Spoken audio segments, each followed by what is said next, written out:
Big boss season 7 live അപ്ഡേറ്റിലേക്ക് വരാം. ഒരു promo video ആയിരുന്നു.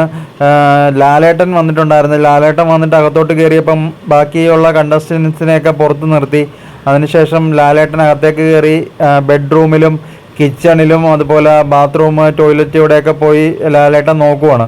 മൊത്തത്തിൽ അവിടെ പോയി ഒന്ന് തിരഞ്ഞു നോക്കിക്കൊണ്ടിരിക്കുകയാണ്. അപ്പം ലാലേട്ടൻ നോക്കിയപ്പോൾ അവിടെ ബെഡ്റൂമിൽ ഒരാളുടെ ബെഡിൻ്റെ അവിടെ മൊത്തം അലങ്കോലമായിട്ട് കിടക്കുന്നത്. അപ്പോൾ ലാലേട്ടൻ ചോദിച്ചു ഇവിടെ ആരാണ് കിടക്കണമെന്ന് ചോദിച്ചപ്പം നമ്മുടെ ആര്യം വന്നിട്ട് കൈ പൊക്കിയിട്ട് ഞാനാണ് കിടക്കുന്നതെന്ന് പറഞ്ഞു. അപ്പോൾ ലാലേട്ടൻ പറഞ്ഞ് ഇത്രയും മോശമായിട്ട് ഇട്ടിരിക്കുന്നത് നിങ്ങളൊരു ക്യാപ്റ്റൻ അല്ലേ എന്നൊക്കെ ചോദിച്ചിട്ട് ആര്യൻ്റെ അടുത്ത് ലാലേട്ടൻ ദേഷ്യപ്പെട്ട് സംസാരിച്ചു. അതിനുശേഷം ആര്യൻ്റെ കയ്യിൽ നിന്ന് ബാഡ്ജ് ലാലേട്ടൻ മേടിച്ചെടുത്ത് തിരിച്ചു കൊടുക്കത്തില്ല, ഇനി ബാഡ്ജ് തരത്തില്ല എന്നുള്ള രീതിയിൽ പറഞ്ഞിട്ടത് മേടിച്ച്. അപ്പോൾ ഈ ആര്യൻ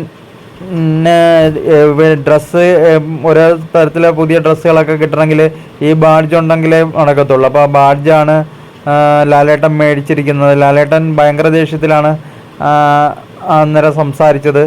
ലാലേട്ടൻ ബാഡ്ജ് തിരിച്ചു മേടിച്ചിട്ട് പോയിരിക്കുവാണ്.